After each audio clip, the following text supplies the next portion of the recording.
Olá, a Comissão de Constituição e Justiça aqui da Câmara aprovou o projeto de lei 4778 de 2019, que cria a Política Nacional de Desenvolvimento Rural Sustentável em Microbacias Hidrográficas. O objetivo dessa política pública é orientar e incentivar a correta utilização dos recursos hídricos, do solo, da produção e também da comercialização dos produtos agropecuários nessas regiões. E para conversar sobre esse assunto, o nosso convidado desta edição do programa é o deputado Cristino Áureo, do PP do Rio de Janeiro, que é o autor do projeto. Eu sou Fernando Gomes e este é o Palavra Aberta. Deputado, seja muito bem-vindo, muito obrigado por ter aceitado o nosso convite aí para conversar sobre esse assunto. É um prazer, Fernando, estar de volta no Palavra Aberta, aí na sua companhia e de quem nos acompanha. Obrigado, deputado, mais uma vez. Eu pediria ao senhor inicialmente que nos falasse, então, sobre a importância da aprovação desse projeto e que benefícios ele pode trazer aí, especialmente para os micro e pequenos agricultores que vivem nessas regiões. Fernando, você sabe muito bem que, ao longo do tempo, os países, os estados, os municípios, sempre foram demarcados por aquelas linhas que a gente conhece no mapa, que são os limites geográficos ou geopolíticos, que nós conhecemos mundialmente. Acontece que nem sempre essa é a melhor forma de dividir ou de equacionar o espaço existente no planeta. Melhor seria se nós nos organizássemos através das nossas microbacias. Por quê? A verdadeira divisa entre um município e outro, ou às vezes entre um estado e outro, é um curso d'água, é um rio, é um riacho. Então, é muito comum a gente ver que as linhas, em grande parte, às vezes coincidem.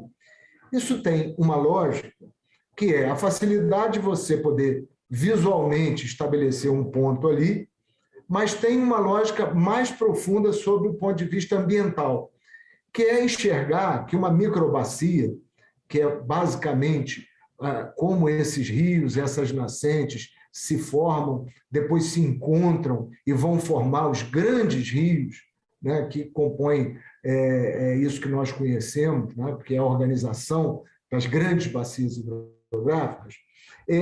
O certo é enxergar essas unidades, vendo que se uma família, por exemplo, joga seus dejetos na água e uma família a 1 quilômetro abaixo capta essa água para dar de beber aos seus filhos, é evidente que existe um processo aí que ele não é saudável, ele não é aconselhável.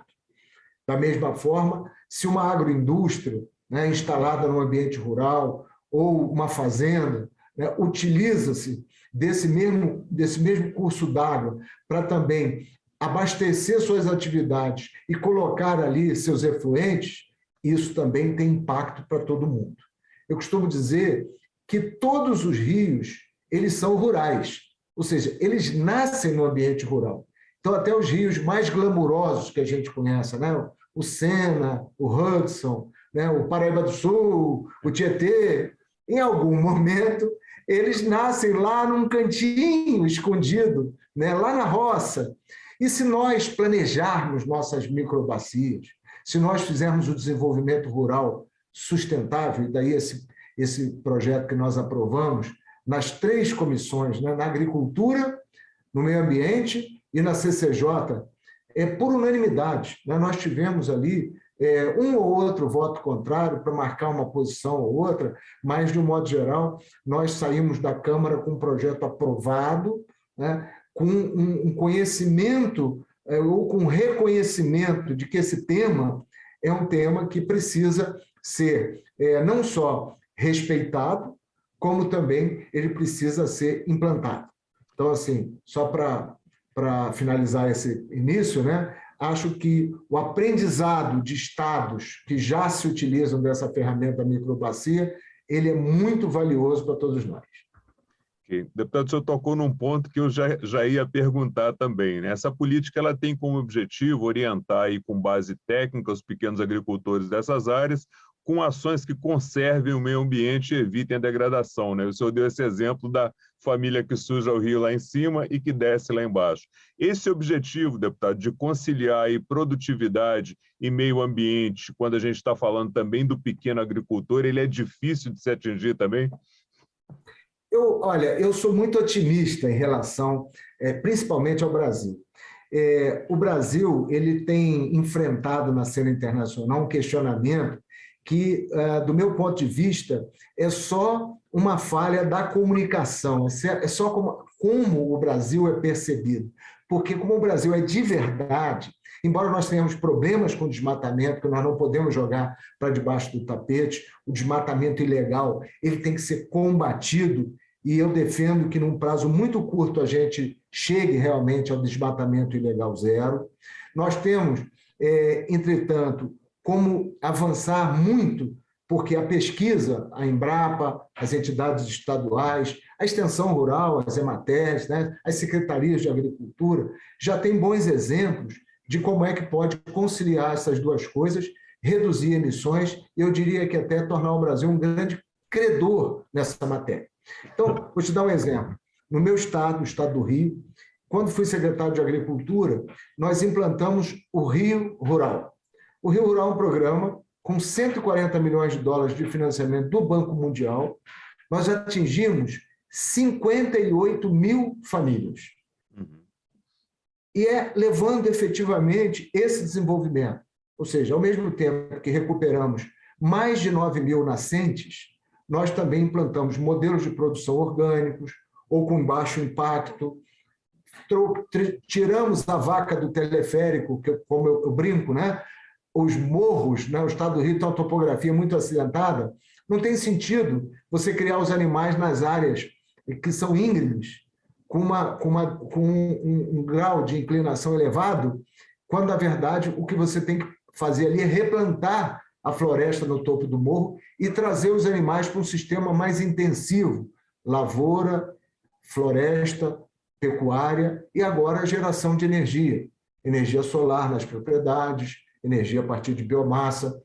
Tudo isso, esse projeto ele contempla e ele aponta os caminhos, né? Nós temos que direcionar o nosso financiamento, nosso investimento de capital próprio, as eventuais doações dos organismos que têm vontade de ajudar o Brasil, nós temos que direcionar para a microbacia. Por quê? Se nós somarmos todas as microbacias, nós teremos 100% do território brasileiro. Então, quando eu fizer uma coordenada geodésica e achar uma microbacia no Pará, ou em Santa Catarina, ou em Sergipe, ou no Acre, e eu puder dizer claramente o que existe ali, quanto de vegetação eu tenho que recuperar, o que eu posso desenvolver, eu vou ter o Brasil com um mapeamento muito adequado e muito bem planejado. Instrumentos para isso, a própria Câmara e o Senado já deram. Nós temos o Código Florestal mais avançado do planeta. Nós temos o CAR, nós temos uma base de dados espetaculares. Esse projeto o que faz é reconhecer a microbacia como unidade de planejamento, usar esse instrumental e mostrar ao mundo, com toda tranquilidade, olha aqui, nós não precisamos fazer propaganda em aeroporto pelo mundo afora para dizer o quanto nós somos sustentáveis. Nós temos a verdade, a pesquisa de baixo carbono da Embrapa para produzir carnes, nós temos as microbacias ordenadas e coordenadas. Então, esse é o espírito desse projeto aprovado na Câmara. Perfeito. Deputado, nosso tempo já está praticamente chegando ao final. Eu vou fazer duas perguntas para o senhor de uma vez, para já finalizar aí. Primeiro, o senhor fala também na importância aí da fixação dessas populações no meio rural para diminuir fluxo migratório para a cidade, que é um ponto importante, né? O senhor fala também Sim. de compras coletivas, estímulo ao associativismo, cooperativismo. O senhor poderia dar uma passada por esses dois pontos aí para a gente concluir? Claro. Então, de maneira bem concisa, tem três dimensões que não podem ser desatreladas. Uma é que nós precisamos desenvolver um ambiente institucional nessas microbacias. O que isso significa? Nós olharmos para essas populações e dizermos tem que ser cidadania ali. Conectividade, não podemos ter esgotamento a céu aberto, nós temos que ter um bom modelo de saneamento rural, nós temos que promover esse associativismo, não só para comprar coisas. Às vezes você pensa em associativismo para comprar e vender coisas. Nós precisamos fazer com que essas pessoas ajam coletivamente para ter serviços de saúde, para ter mobilidade rural, para exercer esse papel. O segundo ponto, além do institucional, é o produtivo. Nós temos que preparar essas pessoas, a grande maioria são agricultores familiares, nós temos que prepará-los porque existe um contingente dentro dos 5 milhões de propriedades, mais de 3 milhões são de agricultores chamados vulneráveis. São pessoas que têm renda anual de apenas alguns salários mínimos. E a nação se esquece de olhar, fica olhando para o ambiente rural, achando que todo mundo está naquele mundo da colheitadeira por GPS, todo mundo está na commodity de exportação. Não é verdade. Nós temos que olhar para o processo produtivo e melhorar esse processo produtivo. E o outro aspecto, que eu diria que é o mais significativo e envolvente, porque ele está na ordem do dia de todos nós, é aquele que trata da conservação ambiental, não como um dogma, quase que uma religião, é como uma necessidade, como sobrevivência. Então, recuperar nossas nascentes, usar nossas microbacias no seu potencial, preservá-las, olhar para que, como eu disse, o rio rural, né, o rio que nasce rural, chegue limpo numa cidade.